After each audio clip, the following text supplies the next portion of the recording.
20 ദിവസം കൊണ്ട് ജയിക്കാൻ കഴിയുമെന്ന് വിചാരിക്കുന്ന വിഡ്ഢിയല്ല താനെന്ന് തൃക്കാക്കരയിലെ NDA സ്ഥാനാർത്ഥിയായിരുന്ന അഖിൽ മാരാർ.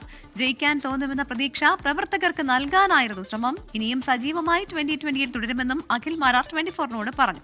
ലിഡിയ ജേക്കബിന്റെ റിപ്പോർട്ടിലേക്ക്.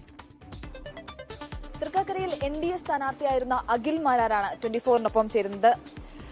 അഖിലെ, ഉമാ തോമസ് ഒരു ചരിത്ര ഭൂരിപക്ഷത്തിലാണ് വിജയിച്ചത്. അഖിൽ പക്ഷേ ഒരു വലിയ പരാജയം നേരിട്ടു. അല്ല, അങ്ങനെയില്ല. അഖിൽ എന്ന് പറയുന്ന വ്യക്തി, ഉമാ തോമസ് എന്ന് പറയുന്ന വ്യക്തിയല്ല ഇവിടെ മത്സരിച്ചത്. ഒരു തെരഞ്ഞെടുപ്പ് മുന്നണി രാഷ്ട്രീയങ്ങൾ തമ്മിലുള്ള ചർച്ചയാണ്. അവിടെ അഖിൽ മാരാർക്ക് പ്രാധാന്യമില്ല, ഉമാ തോമസിന് പ്രാധാന്യമില്ല. ഞങ്ങൾ ഉയർത്തുന്ന രാഷ്ട്രീയത്തിനാണ് പ്രാധാന്യം. സ്വാഭാവികമായിട്ടും NDA മുന്നോട്ട് വയ്ക്കുന്ന ഒരു രാഷ്ട്രീയ ആശയത്തിന് വലിയ സ്വീകാര്യത കേരളത്തിൽ ലഭിച്ചു എന്നുള്ളതാണ് 3 താമര വിരിഞ്ഞതും. കഴിഞ്ഞ പ്രാവശ്യം കിട്ടിയ 15,000 വോട്ട് ഇത്തവണ 21,500 വർദ്ധിപ്പിക്കാൻ തൃക്കാക്കരയിൽ നമുക്ക് കഴിഞ്ഞതും. അഖിൽ വലിയ രീതിയിൽ കാടിളക്കിയൊരു പ്രചരണം നടത്തിയ ഒരാൾ കൂടിയാണ്.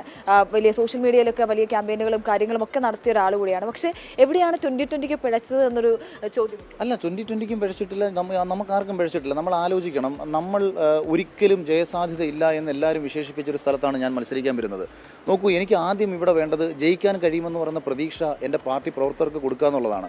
അവർക്ക് ആ പ്രതീക്ഷ കൊടുക്കുമ്പോൾ മാത്രമേ അവർക്കൊരു വോട്ട് ചെയ്യാൻ തോന്നത്തുള്ളൂ, 2 അവരൊരാളോട് വോട്ട് ചോദിക്കാൻ പോകത്തുള്ളൂ. അപ്പോൾ എൻ്റെ ടീമിനെ സെറ്റാക്കി എടുക്കാൻ വേണ്ടി അവരെ എത്രത്തോളം ആത്മവിശ്വാസത്തോടു കൂടി എനിക്ക് ഈ രംഗത്തേക്ക് ഇറക്കാൻ പറ്റണം. അഖിൽ മാരാർ ശക്തമായിട്ട് തന്നെ തെരഞ്ഞെടുപ്പിൽ രാഷ്ട്രീയത്തിലുണ്ടാവും, തൃക്കാക്കരയിൽ സജീവമായി ഉണ്ടാകും എന്നാണ് അഖിൽ പറയുന്നത്.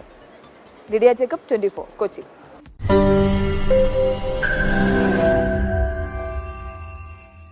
ലോകത്തെവിടെയായാലും ഏത് സമയത്തും 24 വാർത്തകളും ഓഗ്മെന്റഡ് റിയാലിറ്റി പാക്കേജുകളും എക്സ്പ്ലെയിനറുകളും വിശദമായി കാണാൻ ഞങ്ങളുടെ YouTube ചാനൽ നിങ്ങൾക്ക് സബ്സ്ക്രൈബ് ചെയ്യാം.